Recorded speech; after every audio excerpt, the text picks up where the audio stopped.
Damos inicio al programa Hechos a su imagen, un espacio de conversación, alabanza y estudio de la palabra de Dios. Conducen los hermanos Claudio Bravo y María Luisa Chandía. Bienvenidos.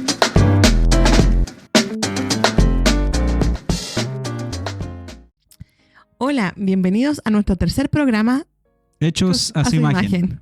Con el tema de hoy, la imagen de Dios. Vamos a hablar de la palabra de Dios y vamos a ir dilucidando algunas de las interrogantes que nos hemos hecho durante estos programas que hablan acerca de la humanidad y cuál es el propósito de Dios en ella. Amén. Le damos la bienvenida, como decía mi esposa, a este tercer programa y vamos a hablar acerca de la imagen de Dios. Ya es un tema relacionado a los dos programas anteriores.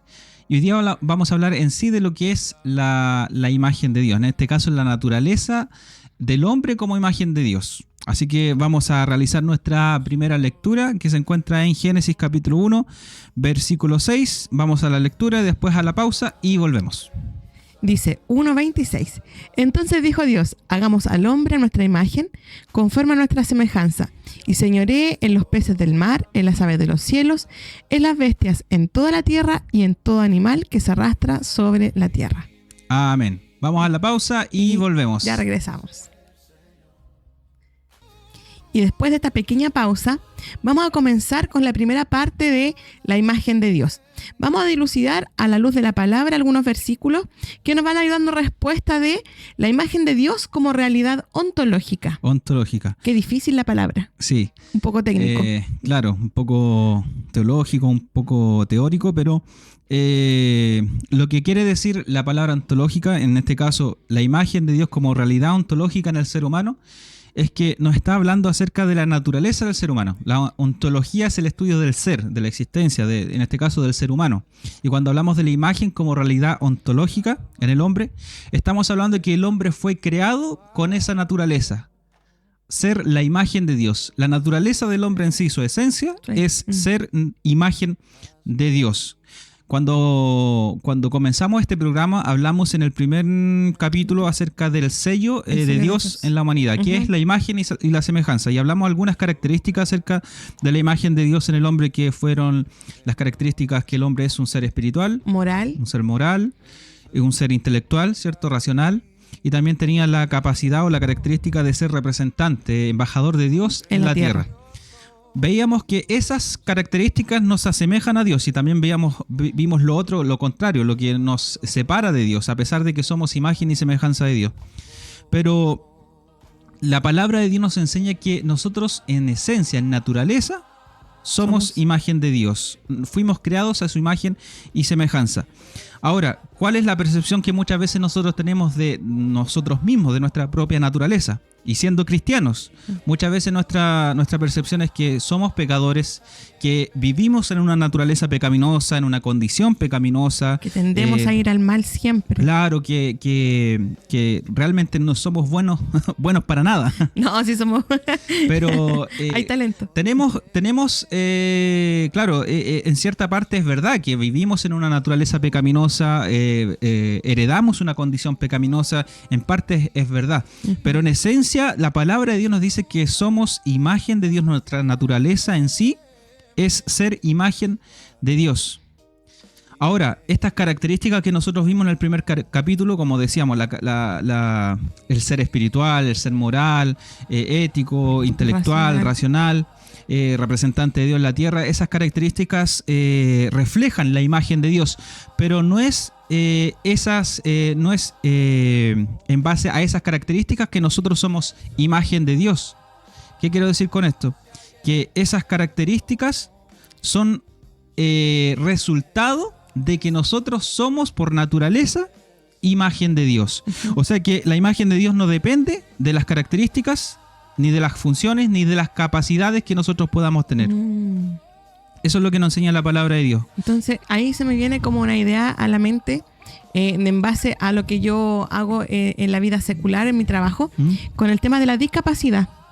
Hablamos de que, claro, esas características están puestas en nosotros, pero no nos dan como el ser imagen de Dios, claro, sino que si yo, una persona sorda, por ejemplo, con discapacidad auditiva, una persona con discapacidad visual, con discapacidad motora, no deja de ser persona Claro. o imagen de Dios porque tenga alguna dificultad, alguna falencia, alguna discapacidad, o simplemente como la comunidad sorda tenga otro tipo de idioma que es visual gestual, con las manos.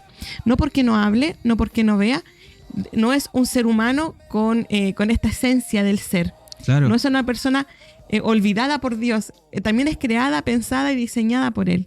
También lo vemos hoy en día en este tema, en esta discusión acerca de la concepción, del aborto, de que muchos creen que ese ser humano que está dentro del vientre de la madre, muchos consideran que de cierto tiempo, periodo de no gestación. es considerado como un ser humano. Ahora, se habla de feto, de embrión, no se dirigen a él como un ser humano. como un ser humano. Y ahí está la discusión en qué momento se puede intervenir la vida en estos casos cuando las mujeres están embarazadas, porque no se consideran personas, muchos las consideran personas desde el momento de la concepción. Nosotros como cristianos creemos que desde el momento de la concepción Sí. hay vida. Y ya nosotros somos responsables, en este caso las mamás también son responsables de esa vida, y nosotros no tenemos la capacidad ni tenemos El poder de decidir sobre esa si vida. vive o no vive. Mm. De ahí que la palabra de Dios nos dice que no podemos derramar sangre de inocente, ¿cierto? Seríamos culpables. Seríamos culpables. Entonces, yo creo que al igual que eso que explicaba mi esposa de la discapacidad, muchas veces que la gente con discapacidades en diferentes áreas y físicas o intelectuales no son consideradas como personas muchas veces. Ujú. Pero asimismo también la palabra de Dios nos enseña, ahora nosotros entendemos que todas esas personas con discapacidad sí son personas. Por supuesto. Tienen una claro, dignidad, ¿cierto? Pero ha habido una lucha a lo largo de la historia para que estas personas puedan verse como seres humanos completos, con derechos, con un ser humano por ejemplo, una persona sorda o ciega, con la capacidad de raciocinio, Claro. porque a veces se nos olvida también que ellos son seres pensantes con la capacidad de decisión. Por lo mismo también es importante no solamente pensar en ellos como un ser como de asistencialista, que no importa que no le prediquemos el evangelio, también ellos tienen la capacidad intelectual de decidir por Cristo. Claro. Entonces, de esa misma forma nosotros podemos aplicar esto que hemos conversado a la parte espiritual, en este caso a la imagen de Dios. No porque una persona no posea una relación espiritual con Dios, significa que deja ser imagen de Dios. Claro. O que, obviamente, una persona sin Cristo... O una discapacidad intelectual donde no te permita a lo mejor razonar. Hay diferentes grados de discapacidad Claro. intelectual, algunos más profundos, moderados, leves. Entonces uno dice, no, esta persona, no lo puedo acercar a Cristo, ¿cómo va a aceptar al Señor como Claro. su Salvador? Sin embargo, el ser imagen de Dios no depende de cuánto CI intelectual yo pueda tener. Exactamente. Entonces, como decíamos, las capacidades no son las que a nosotros nos hacen ser imagen de Dios. Como veíamos en el primer capítulo, ¿cierto? Estas características que nos hacen ser semejantes a Dios, ¿cierto? Y reflejan esa naturaleza Ujú. que nosotros tenemos al ser creados por Dios a su imagen y semejanza. Eso es lo que queremos dejar claro, que nuestra esencia, nuestra naturaleza es la imagen de Dios, y en base a esas imágenes nosotros podemos cumplir ciertas funciones. Claro, ¿y de quién nos creó? Ciertas funciones, y como decíamos, estas funciones, capacidades, características no limitan la imagen de Dios en nuestra vida. Tenemos algunos versículos que nos hablan acerca de esto. Vamos a la ¿cierto? luz de la palabra entonces para que nos vaya dando luz para poder entender lo que Así estamos es. conversando. Y en Salmo 8, versículo 4 y 6 dice: digo, ¿qué es el hombre para que tengas de él memoria? Y el hijo del hombre para que lo visites. Le has hecho poco menor que los ángeles, y lo coronaste de gloria y de honra. Le hiciste señorear sobre las obras de tus manos, y todo lo pusiste debajo de sus pies. Este versículo nos habla acerca del hombre. Claro, Nos habla del hombre. Cómo Dios lo creó poco menor que los que ángeles. los ángeles. Y lo que nos entregó como responsabilidad, que también lo hablábamos en los capítulos anteriores. Claro, de cuidar, de proteger, de ser buenos administradores de lo que Dios nos ha entregado, de la naturaleza. Entonces vemos que Dios ha puesto su imagen algo muy importante que nos distingue, como decíamos en el primer capítulo, nos distingue de todo ser vivo, de toda la creación. Dios creó todo perfecto, todo bueno, y al final creó al hombre para que pudiera disfrutar de todo lo que Dios había hecho. Éxodo 4:11 también nos dice: y Jehová le respondió, ¿quién dio la boca al hombre? ¿O quién hizo al mundo y al sordo, al que ve y al ciego? ¿No soy yo Jehová? Ahí volvemos a tocar el tema de la discapacidad. Claro. La discapacidad, o las personas que uno piensa, no, como que no son perfectos o tienen alguna falla. Les falta algo. Les falta algo. En el caso del sordo, la lucha es siempre que les falta audición. Sin embargo, son pensados por Dios de esa forma. Son imagen de Dios de esa manera. Ahora, nosotros no podemos mirar desde una plataforma de perfección. Yo tengo audición, soy mejor o peor que aquel o este. O sea, yo tengo el pelo más crespo, más liso, o no tengo ninguna discapacidad visible. Y por lo tanto, desde esta plataforma de perfección, no puedo pensar que uno es menos o mayor imagen de Dios. Claro. Y cuando vemos este tema, vemos que es Dios el que actúa en la vida del hombre. Y si bien a nuestra percepción física, humana, podemos ver que hay ciertas personas que obviamente están limitadas por algún defecto, malformación física o intelectual, muchas veces con alguna discapacidad, pero eso no está como fuera del control del Señor. Dios lo creó. Dios, como dice el versículo, hizo al sordo, hizo al ciego, al que ve, al que no ve. Y vemos que hay un propósito detrás de todo esto. Cuando vemos a Jesucristo sanando al ciego, ¿cierto? Sí. Y la gente le pregunta, ¿quién pecó? Sus discípulos. O sus padres. Él pecó, sus papás, claro. Y Jesús le dice, ¿por qué está castigado? Claro, claramente que no. Claramente que no, ninguno había pecado, en este sentido de que para que en este caso, esta discapacidad visual se manifestara, no era que había un pecado específico que causó aquello, sino todos somos pecadores.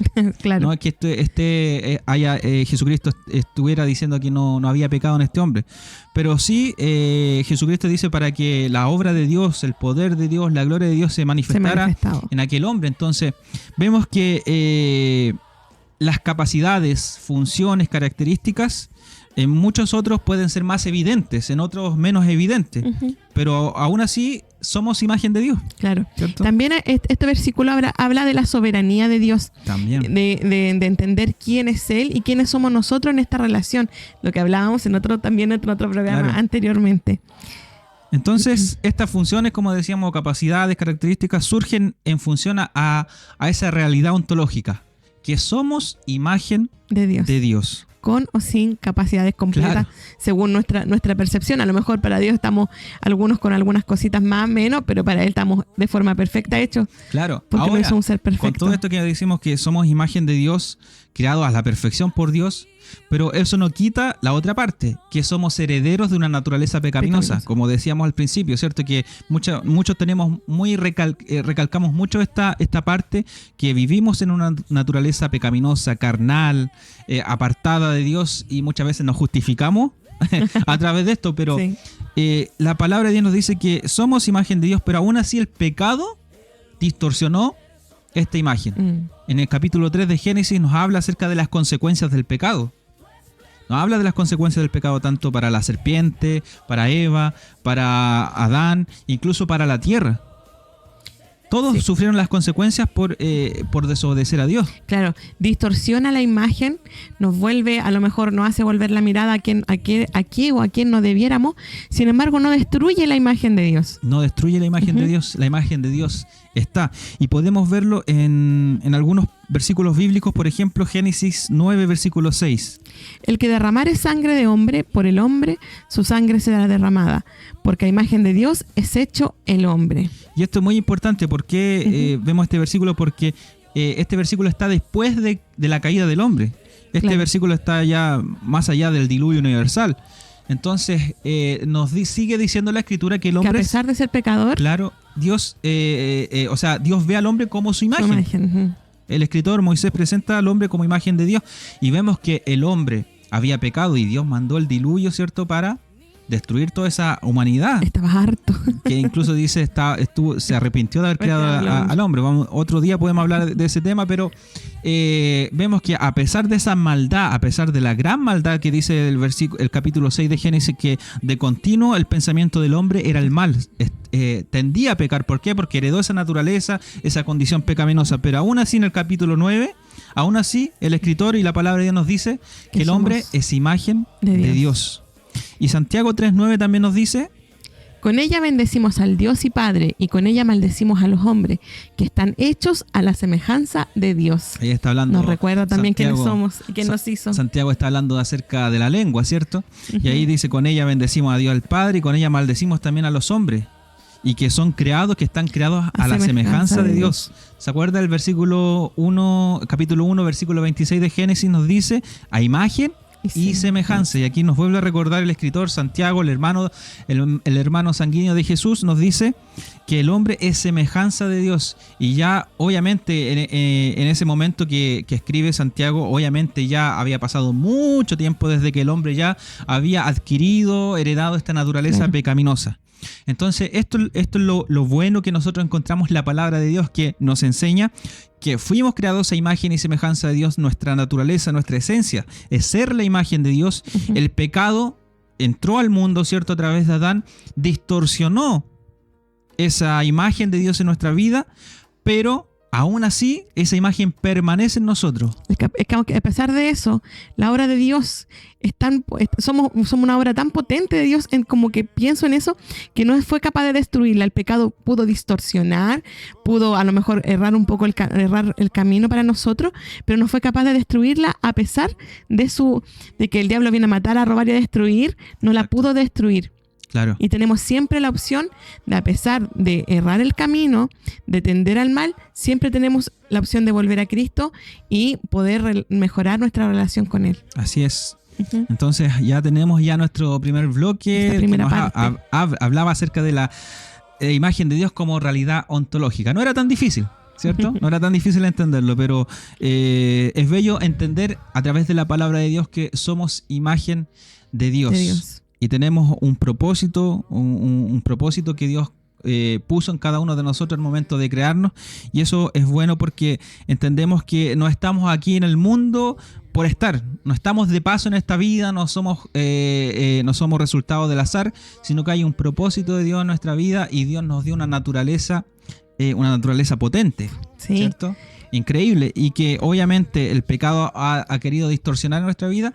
Pero más adelante lo vamos a ver. En Cristo nosotros tenemos esa oportunidad de restaurar esa imagen que Dios ha puesto en nuestra vida. Así que no se subestime, no diga quién soy yo, qué puedo hacer, yo no sirvo o yo no tengo la capacidad para tal o cual cosa.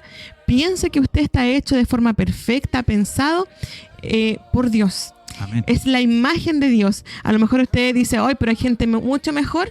Sí, puede tener un talento más notorio, una habilidad más notoria, pero frente a Dios somos su imagen de forma igualitaria. Amén. Amén.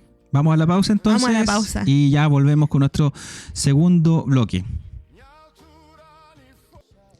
Ya hemos vuelto de nuestra pausa y comenzamos ya con nuestro segundo bloque, nuestra segunda sección de nuestro programa.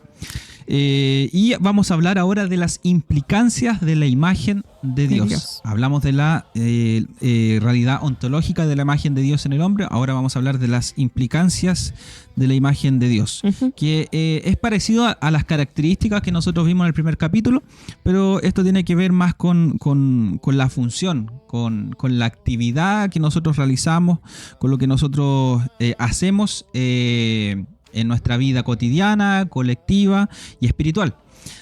Y en primer lugar hay una implicancia importante, que es la parte representativa. ¿Y eso qué quiere decir?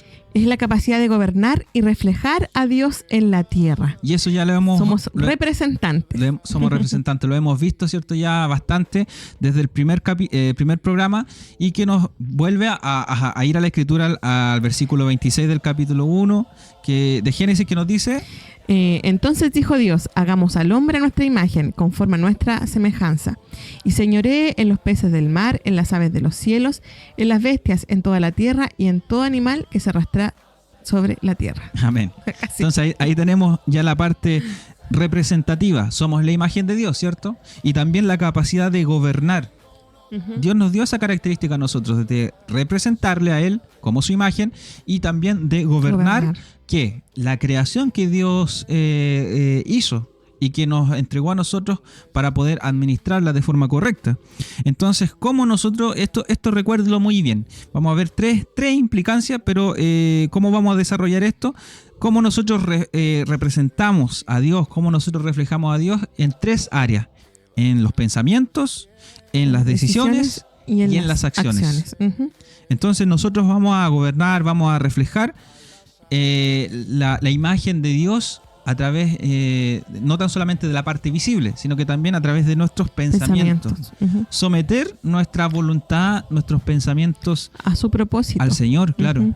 Y eso es lo que siempre enseñamos, lo que siempre decimos, que esto no se trata de nosotros, no se trata de cumplir nuestro propósito, no se trata de mostrarnos a nosotros mismos. Exacto. Porque si somos representantes de Dios, somos la imagen de Dios, embajadores de Dios, embajadores de Cristo, que debemos reflejar a Cristo en nuestra vida. Entonces, la gente cuando nos vea, la gente cuando oiga nuestro mensaje, tiene que oír a Dios, tiene que oír a Cristo. Y ahí se me viene un versículo a la mente que dice que todo lo que hagamos, hagámoslo para el Señor, Claro, como para el Señor y no para los hombres, porque a Él tenemos que finalmente rendir cuenta exactamente. de todo lo que hacemos, decimos, pensamos y accionamos, de nuestras decisiones. La cuenta es con Dios finalmente.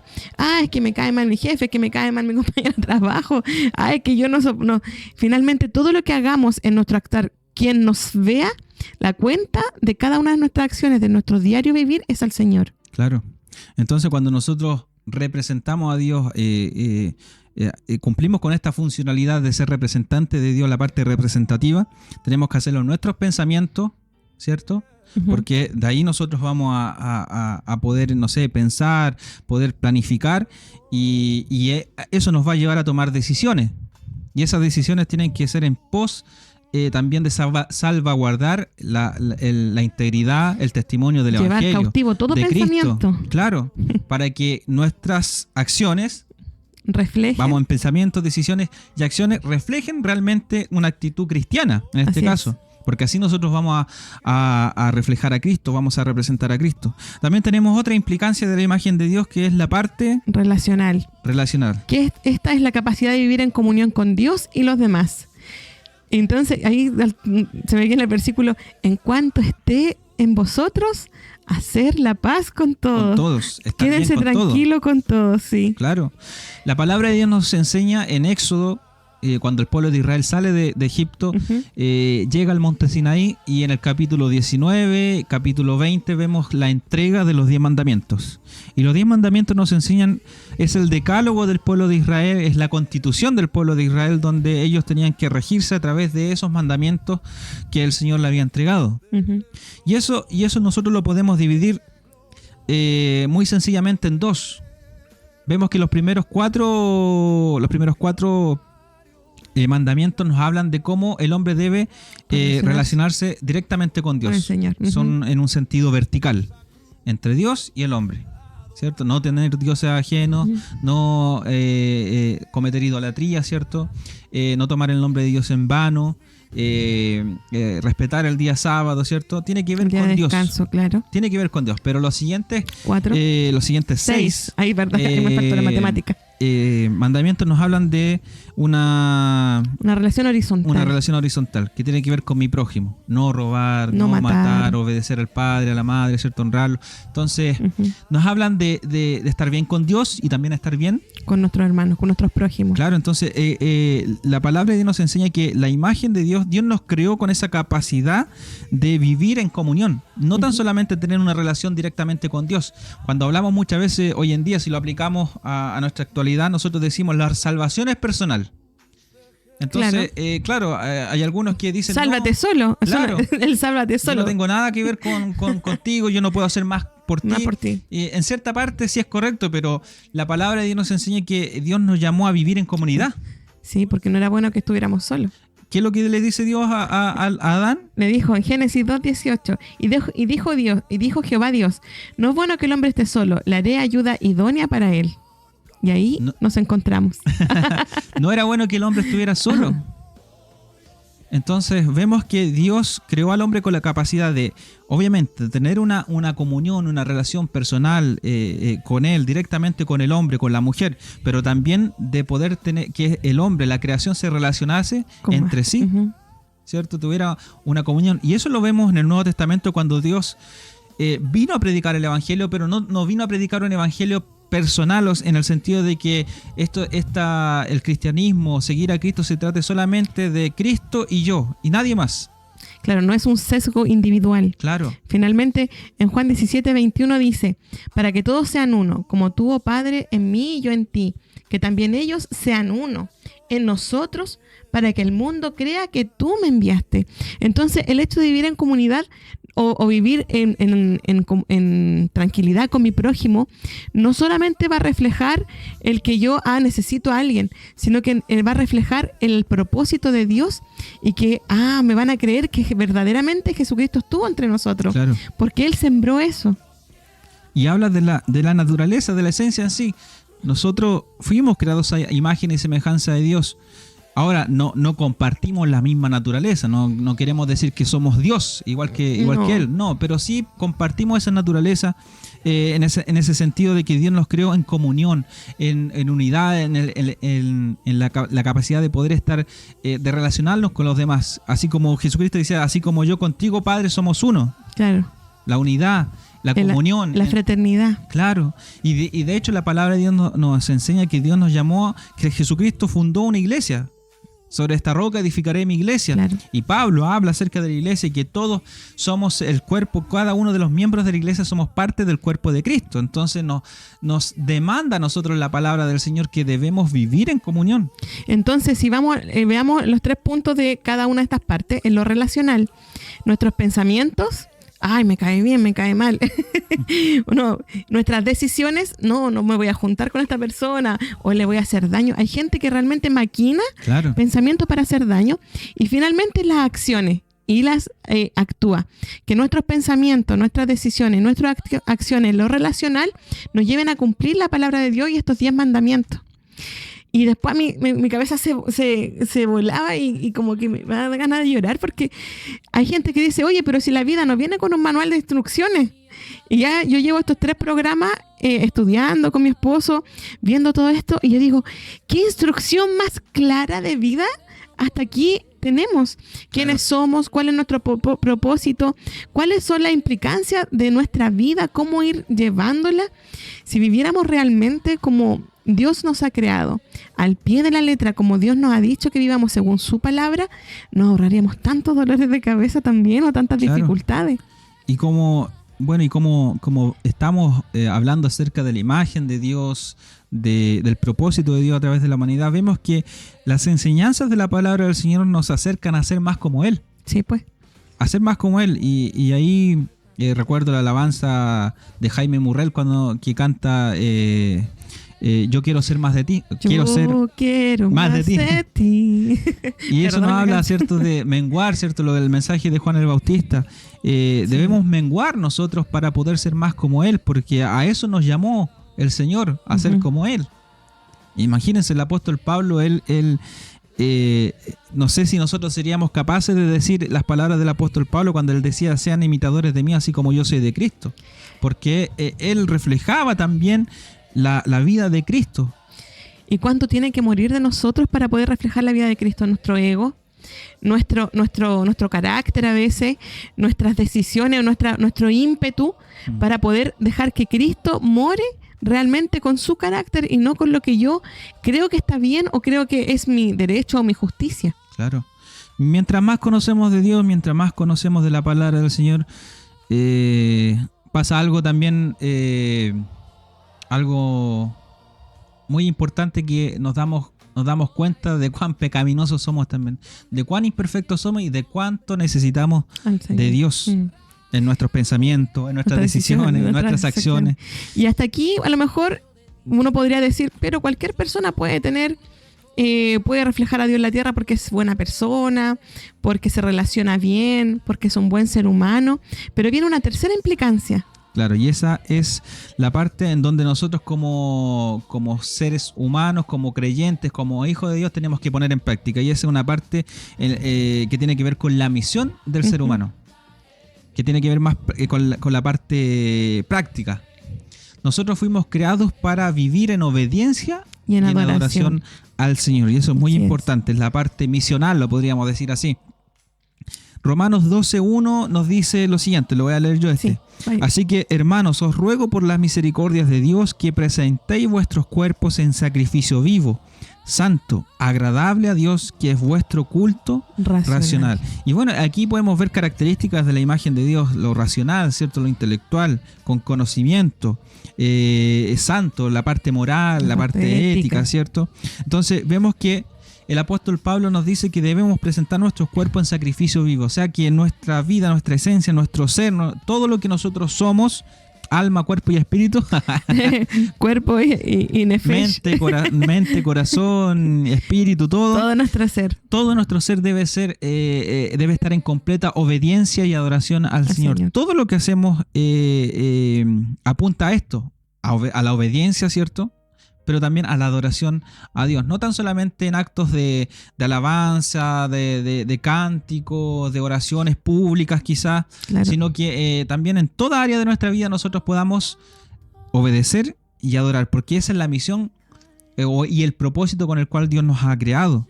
Colosenses capítulo 3, versículo 17 nos dice: y todo lo que hacéis, sea de palabra o de hecho, hacedlo todo en el nombre del Señor Jesús, dando gracias a Dios Padre por medio de Él. Toda nuestra vida es un acto de adoración, es un acto de obediencia. Y como decíamos al principio, todo esto tiene que estar no tan solamente como ser reflejado en un acto físico, en un acto exterior, en un acto público, sino que también en nuestros pensamientos, en nuestras decisiones y en nuestras acciones. Porque muchas veces nosotros conocemos la palabra del Señor y sabemos que tenemos que obedecer, pero al momento de tomar la decisión de obedecer, al momento de tomar la decisión de adorar, de aceptar que nuestra vida es una vida de adoración completamente para Dios, muchas veces nos frenamos. Y eso obviamente en tomar la decisión, en dudar al momento de obedecer, eso obviamente va a afectar al momento de yo poner en práctica la palabra del Señor.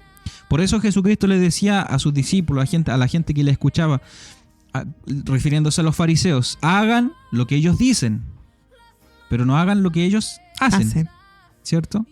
Entonces, ¿por qué? Porque no eran consecuentes. Porque no eran consecuentes. Sus pensamientos, sus decisiones, a lo mejor sus pensamientos y decisiones estaban bien orientadas en la palabra del Señor, en cumplir la palabra de Dios. Pero al momento de practicarlo, quizás muchos omitían aquello. Solo se quedaban en la teoría, pero no en la práctica. Y muchos igual obedecían la ley de Dios, pero en la práctica hacían todo lo contrario. A mí se me viene una palabra a la mente para redondear más o menos esta parte, que es integridad.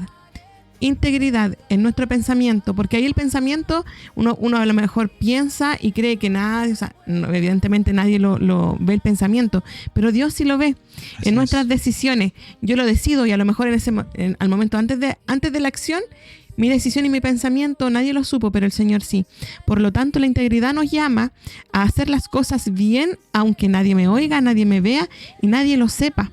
Eso es la integridad y ser consecuentes para ser personas finalmente creíbles dentro del mundo. Si una persona dice, pero es cristiano, ¿y cómo le voy a creer? Mira si hizo tal cosa. Es cristiano y mira, a mí me dijo una mentira, a lo mejor ni tan grande ni tan pequeña, pero ser creíbles para que el mensaje de Cristo sea creíble desde nuestros labios, en esta misión de representar también al Señor en la tierra. Claro, es muy importante lo que decía mi esposa. Y se me venía a la mente el versículo que quizá lo mencionaste en un momento, pero no lo teníamos acá a la mano, pero lo pude buscar gracias a la magia del internet. En un instante. Segunda de Corintios 10:5 nos dice: derribando argumentos y toda altivez que se levanta contra el conocimiento de Dios y llevando cautivo todo pensamiento de obediencia a Cristo.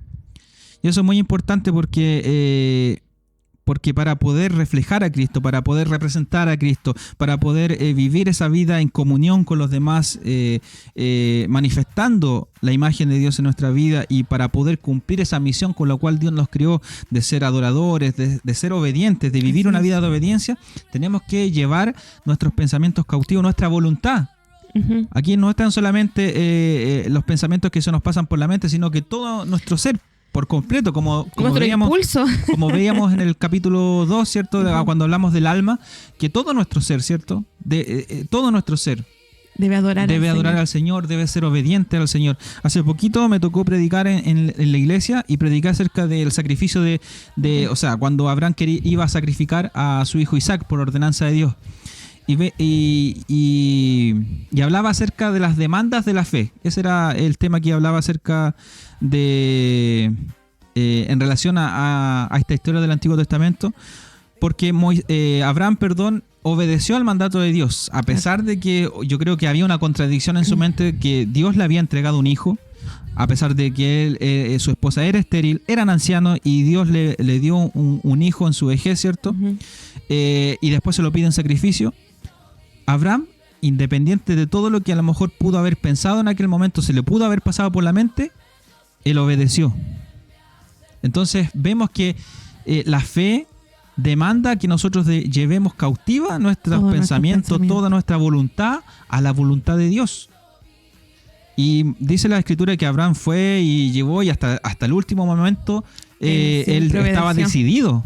¿Por qué? Porque sus pensamientos, sus decisiones y sus acciones estaban reflejando verdaderamente su fe, y en este caso la imagen de Dios, lo que Dios estaba moldeando en él. Su fe, por eso es el padre de la fe. Pero vemos en esta historia lo que analizábamos ahora en este segundo bloque, la implicancia de la imagen de Dios, que tiene que ver con nuestros pensamientos, con nuestras decisiones y con nuestras acciones. Que a pesar de su dolor, Abraham siguió y obedeció. Claro. Fue un hombre íntegro, fue consecuente con su fe. Claro. Y eso nos enseña a nosotros a que si queremos reflejar, queremos manifestar la imagen de Dios y queremos que los demás vean esa imagen de Dios en nuestra vida, que reconozcan verdaderamente que somos, no por reconocimiento propio, pero que sí puedan distinguir en nosotros eso diferente, eso que viene directamente de parte de Dios. Tenemos que actuar de esta forma, tenemos que actuar como Abraham, tenemos que actuar como los grandes héroes de la fe y como la palabra de Dios nos enseña. Vamos a la pausa, sí, y ya volvemos con nuestro bloque final para estar ya finalizando nuestro programa. Nos vemos. Y regresamos con nuestra parte final, esta tercera parte de nuestro programa número 3, que habla de la imagen de Dios. Hemos hablado de la parte ontológica, de las implicancias de ser imagen de Dios, y Dios nos ha ido revelando a través de este programa y de este estudio de la Biblia, que somos embajadores responsables. ¿Y qué manual de vida, de instrucciones tenemos en la Biblia? A veces pensamos que la Biblia solamente nos da prohibiciones o cosas superficiales o cosas para llorar, pero finalmente tenemos todo un ser, un cómo ser a través de ella. Y en esta tercera parte vamos a hablar de la imagen de Dios revelada en Cristo. Si hay alguien en la historia de la humanidad que reveló perfectamente la imagen de Dios, ese fue nuestro Señor Jesucristo. Él fue el modelo perfecto. Amén. Juan 1:19, si no me equivoco, el Evangelio de Juan nos dice: a Dios nadie lo ha visto jamás, sino que Jesucristo, su Hijo, el unigénito, lo dio a conocer. Porque Juan, él estaba diciendo, Jesucristo es la palabra, en el principio era el logos, la palabra, y en el principio era el verbo, y el verbo estaba con Dios, y el verbo era Dios. Y en el versículo 14 de su Evangelio, en el capítulo 1, dice, y el verbo se hizo carne y habitó entre nosotros y vimos su gloria, dándonos a entender que quien nos dio a conocer a Dios, quien manifestó la naturaleza divina de Dios, fue Jesucristo. Y esto lo hizo a través de una obediencia perfecta. Sí, en primer lugar tenemos esa característica que, bueno, como decíamos, quien revela mayormente la imagen de Dios nos muestra ese modelo perfecto al cual nosotros debemos aspirar. Obviamente es la vida de Jesucristo, y nos enseña que en primer lugar, debemos ser obedientes. Y esto lo vimos anteriormente, Sí. ¿cierto? Sí. La En nuestros obediencia. pensamientos, decisiones y acciones. Pensamientos, decisiones y acciones. Ahora, Cristo, en todo lo que conocemos de Él a través de la palabra, siempre agradó al Padre, incluso en los momentos más difíciles, de profundo dolor y de profunda angustia. Que Él no quiso hacer nada para Él, sino que venía a cumplir un propósito, y a pesar de todo, lo que su humanidad también, porque era 100% hombre y 100% Dios, el dolor que estaba sintiendo fue y llevó cautivo su pensamiento, cautivo su acción, y fue y cumplió al Señor. Amén. Cristo vivió sometido completamente a la voluntad de Dios. No actuó movido por egoísmo ni independencia, sino buscando agradar al Padre en todo. Esto lo quiero leer literal porque nos enseña cómo nosotros debemos vivir y cuál es el ejemplo que nosotros debemos tomar en base a la vida, a la obra de Jesucristo. Juan 6:38 nos dice: porque he descendido del cielo no para hacer mi voluntad, sino la voluntad del que me envió. Él tenía la película muy clara. Claro. A veces nosotros nos decimos, no, pero es que a lo mejor yo la puedo. Tratamos de nosotros arreglar las cosas a nuestra voluntad o a nuestro control. Y ahí cuando a veces nos equivocamos y Dios tiene que venir y tratar de arreglar las cosas, y le decimos, Señor, ¿por qué me pasa esto? Porque hiciste tu voluntad y no obedeciste.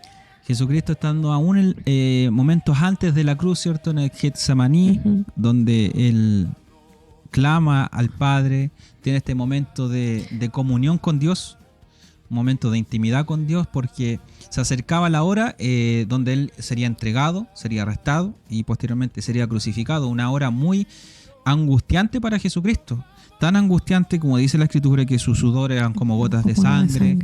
Era tanto la aflicción que había en Él, que ora. La palabra de los evangelios nos dice, el evangelio de Mateo, si no mal recuerdo, nos dice que 3 veces Jesucristo oró la oración que nosotros conocemos cuando Él dice: si es posible, Señor, aparta de mí esta copa, pero que no se haga mi voluntad, sino que se haga la tuya. Dando a entender que Él en ese momento pedía al Padre que si no era necesario que Él fuera a la cruz, Él quería evitar ese sufrimiento, ese dolor, porque humanamente estaba asustado, angustiado, afligido, totalmente. Pero Él dice: pero que no se haga mi voluntad, sino que se haga tu voluntad. Y dice el texto que oró 3 veces esta oración, 3 veces, pero aún así escogió hacer la voluntad del Padre. O sea, ahí vemos una obediencia perfecta. Esa característica de la imagen de Dios, esa función, esa acción que nosotros también debemos imitar y que nosotros debemos vivir. En segundo lugar, también tenemos su amor sacrificial y compasivo. Jesús mostró el carácter de Dios amando a pecadores, sirviendo a necesitados y entregando su vida por otros. Y eso es muy importante porque Jesucristo, Él dijo a sus discípulos: el Hijo del Hombre no vino a servir, a ser servido, ¿cierto? Sino que a servir. Eso, casi. No vino para que sus discípulos lo sirvieran, sino que Él a servir a los demás. Y eso también me recuerda un pasaje cuando Pedro dice: pero Jesús, déjame lavarte los pies. Claro. Y Jesús, no, allí como que igual Pedro en su ímpetu quería servirlo, pero Jesucristo mostró una humildad y una compasión hermosa frente a todo lo que estaba desechado en ese tiempo por la sociedad, los leprosos, las mujeres, todo aquello, y el Señor los recoge y les muestra amor y amor profundo, dignificando también la imagen de Dios en ellos. Eso es muy importante. Jesús era compasivo, era amoroso. Dice que cuando las multitudes se acercaban a Él, Él tenía compasión de ellas y los sanaba. Cuando venían multitudes a seguirlo, a oírlo, y que para que fueran sanados por Él, dice la palabra que Jesús tenía compasión de ellos, tenía misericordia de ellos.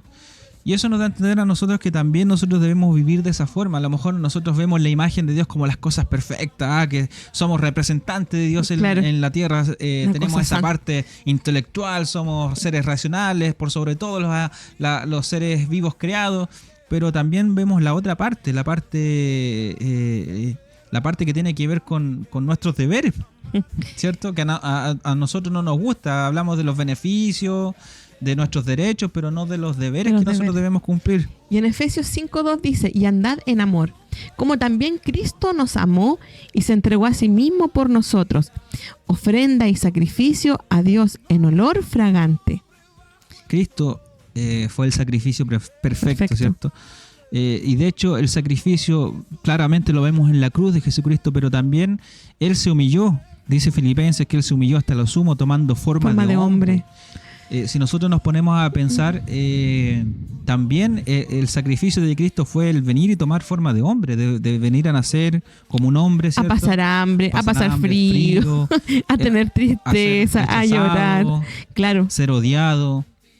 A caminar, que le dolían los pies, me imagino todas esas pequeñas cosas. Obviamente el sacrificio de Cristo fue lo que a nosotros nos dio la oportunidad de salvación, y Dios hizo este nuevo pacto a través de la sangre de Cristo. Uh-huh.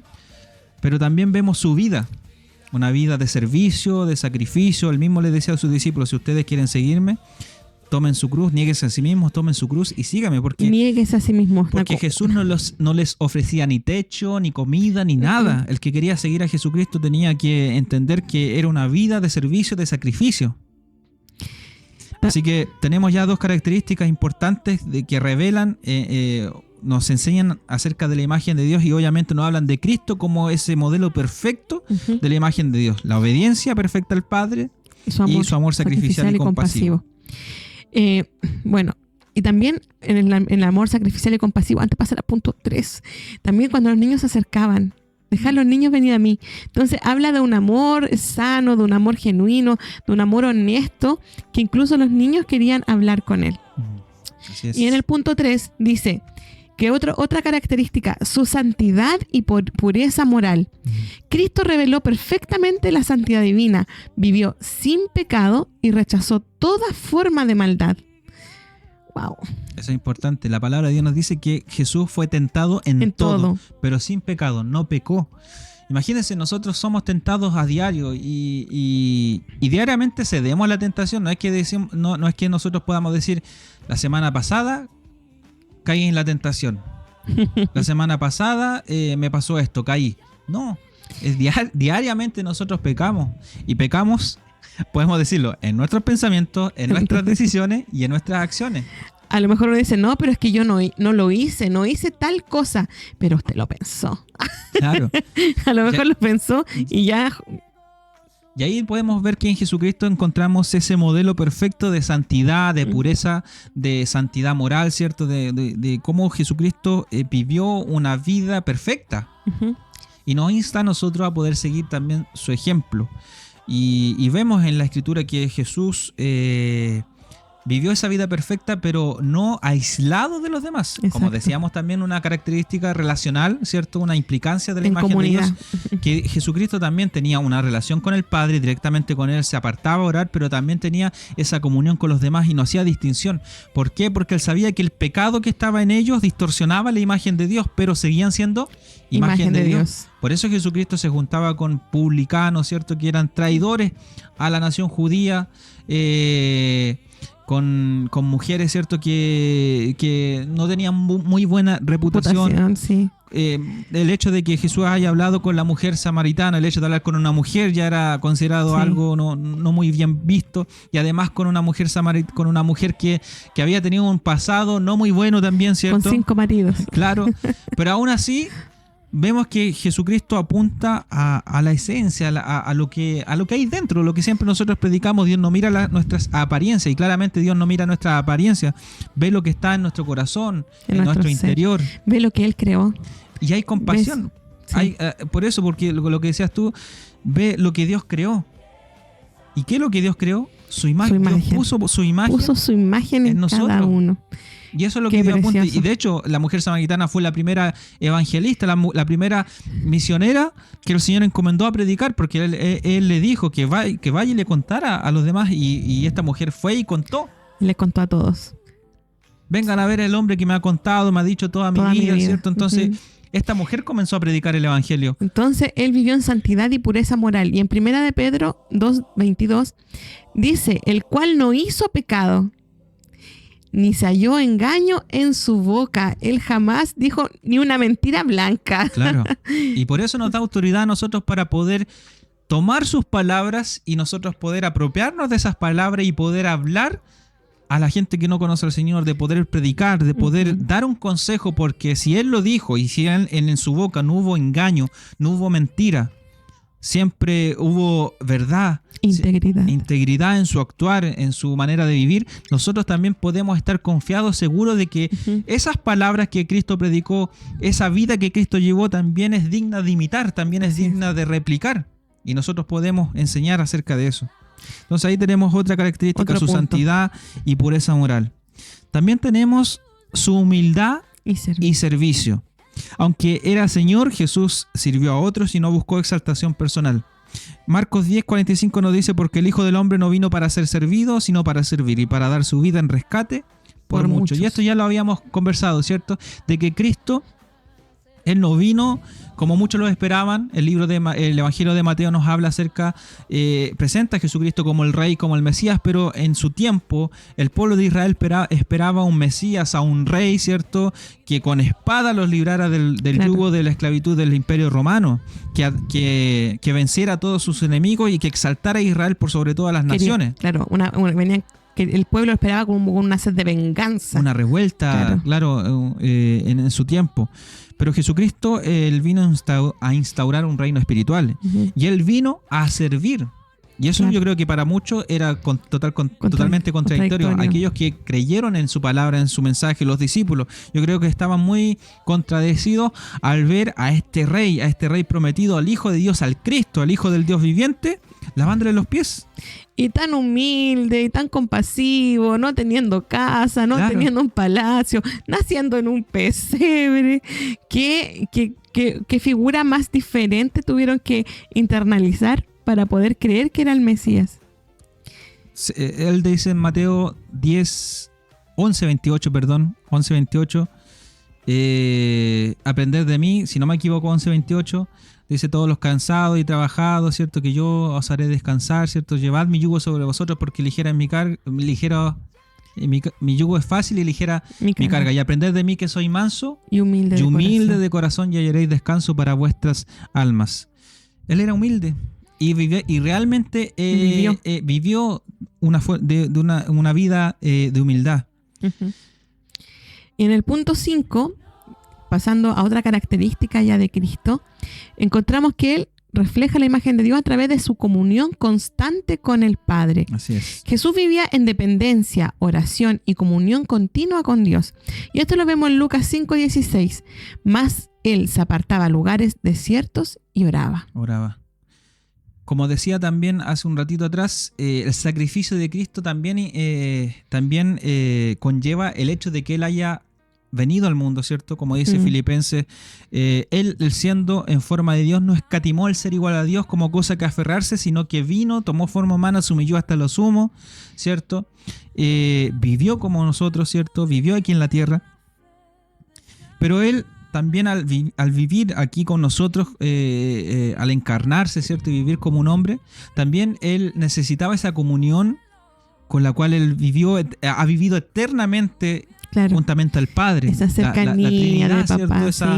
Esa comunión entre el Padre, el Hijo y el Espíritu Santo. Por lo tanto, Jesucristo, cuando estuvo aquí en la tierra, Él pasaba horas y horas, ¿cierto? En comunión, en intimidad, a solas con Dios. Se iba a los lugares desiertos para poder tener esa comunión con Dios. Por eso también mencionábamos en el primer capítulo cuando Jesús estaba en la cruz y siente que Dios se aparta de Él. Porque el pecado que estaba sobre Él, obviamente Dios en ese momento era mucho ese pecado, apartó su vista de Jesucristo, y por eso Jesucristo siente esa soledad en aquel momento. ¿Por qué me has desamparado, Padre? Después de vivir una vida eterna, eternamente siempre en comunión con su Padre. Pero hubo un momento en donde Él sintió esa soledad, ese desapego, ¿cierto? Entonces Jesucristo tenía esa constante intimidad con Dios y nos invita a nosotros también Eso. a que vivamos nosotros también una constante comunión con Dios. Porque a veces también olvidamos esa parte, porque somos tan relacionales, somos tan extrovertidos, tan sociables. O buscamos hacer tantas actividades para el Señor, Claro, pero nos olvidamos que nos olvidamos de la intimidad con Dios. Ujú. Entonces, es muy importante también esa parte que a través de Jesucristo nosotros lo vemos y nos recuerda a nosotros que debemos vivir en constante comunión con Dios. A través de la oración. Y finalmente, vamos a ver la última característica acerca de este modelo perfecto que es Jesucristo, que nos revela a Dios, que nos revela esta imagen verdadera de Dios en nosotros, es que Jesucristo, Él hablaba con verdad y fidelidad, ¿cierto? Su vida Ujú. era una vida de verdad y fidelidad. Cristo habló y vivió la verdad aun cuando eso le trajo rechazo y sufrimiento. Juan 6, versículo 66, 666, la No. marca de la bestia, número peligroso. ¿Qué nos dice ese versículo? Desde entonces muchos de sus discípulos volvieron atrás y no andaban con él. Jesucristo, por hablar la verdad, ¿cierto? Duras Mucho- son tus palabras, Claro, Señor. eso es lo ¿Quién que podrá decía Pedro. hacerlas? Duras son tus palabras. Cuando el pueblo recibía los panes y los peces, ¿cierto? Estaban contentos, pero cuando Cristo comenzó a hablarle, Él les dijo, yo tengo una verdadera comida, quiero hablarles de la verdadera comida y la verdadera bebida. Mi sangre es verdadera bebida, mi cuerpo, mi carne es verdadera comida. Y ahí muchos comenzaron a Ujú. sorprenderse del mensaje y empezaron a cuestionar ya las palabras de Jesucristo. Siempre sus mensajes eran cuestionables, porque decía, ustedes saben que les dijeron ojo por ojo, diente por diente, pero yo les digo. Claro. Y entonces ahí reflejaba compasión a través de su mensaje, reflejaba humildad, todas esas características que vimos anteriormente a través de lo que él proclamaba. Y eso fue lo que muchas personas decían, pero ¿qué le pasa? ¿Cómo vamos a hacer eso si siempre nos dijeron que ojo por ojo, diente por diente? Claro. Entonces la verdad de Cristo a muchos era incómoda. Disruptiva. Claro. Y de hecho, si nosotros pensamos un poco y mucho, bueno, hay muchos artículos que nosotros podemos ver por ahí. Hay uno que no recuerdo muy bien quién fue quien lo escribió y que nos habla acerca de lo incómodo que sería Cristo hoy en día en nuestras iglesias, en nuestro diario vivir. Que muchas veces nosotros ya, si bien decimos predicar la verdad, hablar la verdad y hemos instaurado un sistema, ¿cierto? Que no digo que los sistemas o las organizaciones sean malas, pero tenemos un sistema, tenemos una forma de poder vivir nuestra vida espiritual a través de actividades también, ¿cierto? A Claro. través de una comunidad. Ujú. Pero muchas veces si nos ponemos a pensar, si Jesucristo viniera hoy en día a este mundo y se encontrara con nuestra realidad, con nuestro sistema, con nuestra forma de vivir el Evangelio, quizás sería de igual forma, actuaría de igual forma como él actuó en el primer siglo, cuando se encontró con diferentes líderes religiosos como fariseos, saduceos. Claro, yo creo que en la actualidad no tendríamos tiempo para Jesús. Es que Jesús tengo que ir a trabajar, es que Jesús tengo que ir al servicio, es que Jesús tengo que ir a la predicación. Y al final Jesús estaría así como, a lo mejor no tendría lugar donde reposar. Entonces, Volvería como muchas el veces mismo. su verdad no tan solamente fue rechazada, o su vida de integridad, de fidelidad, de verdad, de veracidad, no tan solamente fue rechazada por los líderes religiosos de su tiempo, por su propio pueblo, que a los Claro. suyos vino, los suyos No no le recibieron, sino que también, si nos ponemos a pensar, quizás hasta nosotros también entraríamos dentro de aquellos que nos parecería incómodo el mensaje de Cristo para nuestra vida, porque nosotros creemos que lo que estamos haciendo hoy en día es lo que el Señor quiere que hagamos, pero muchas veces nos vamos a encontrar, la palabra de Dios muchas veces nos va a confrontar con que nuestro modo de vivir, nuestra forma de vivir el Evangelio, nuestra forma de vivir, de expresar nuestra espiritualidad, no es conforme al propósito que el Dios ha puesto en nuestra vida. Y no solamente expresar la espiritualidad, por ejemplo, en una iglesia o yendo a un sistema como eclesiástico, sino que cómo lo vivimos de la puerta de la casa para adentro, Claro. cómo lo vivimos en nuestro trabajo, cómo lo hacemos no solamente en el sistema religioso o como en el sistema donde podamos ejercer una actividad, sino que cómo lo hacemos donde ninguno de mis hermanos de la iglesia me ve, o el pastor, o alguien que nos conozca. Cómo yo hago que esta verdad sea mi verdad también en todo ámbito de la vida. Tenemos harto por mejorar, por crecer. Vemos a Cristo como nuestro modelo. A veces uno dice, pero si yo soy buena persona, pero ¿usted con quién se compara? Claro. Se compara con un otro que a lo mejor que usted sabe que no es tan buena persona, pero cuando nos comparamos con toda esta imagen de Cristo, que fue la imagen perfecta de Dios, la revelación perfecta en sus características, quedamos al debe, pero en mucho. Así es. Entonces, cuando usted diga, pero yo soy buena persona, yo no le hago daño a nadie, piense primero y diga, soy obediente perfectamente al Padre, tengo un amor sacrificial y compasivo, tengo una pureza y una santidad moral como Jesucristo, soy humilde y servicial, tengo una comunión constante con el Padre, hablo verdad y soy fiel. Frente a todas esas características, yo creo que quedamos así como... Claro. Entonces esas son las preguntas que tenemos que hacernos.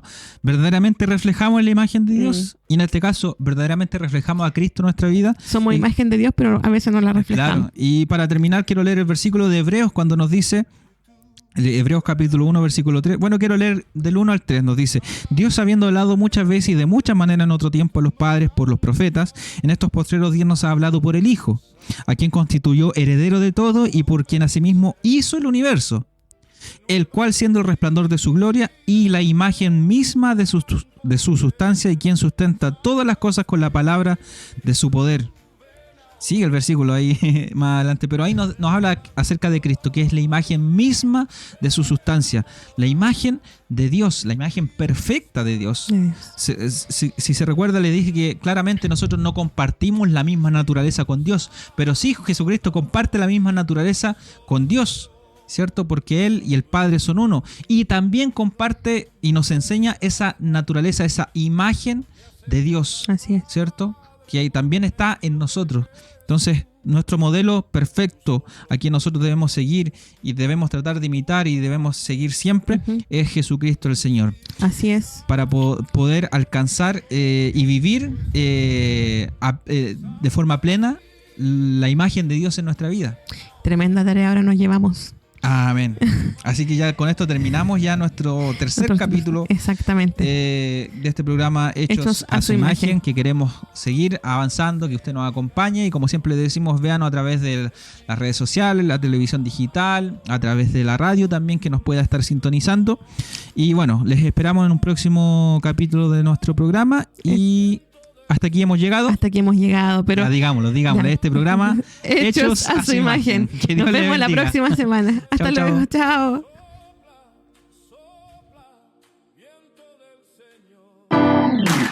Este fue el programa Hechos a su imagen. Un espacio de conversación, alabanza y estudio de la palabra de Dios. Nos encontramos en un próximo programa. Que Dios les bendiga.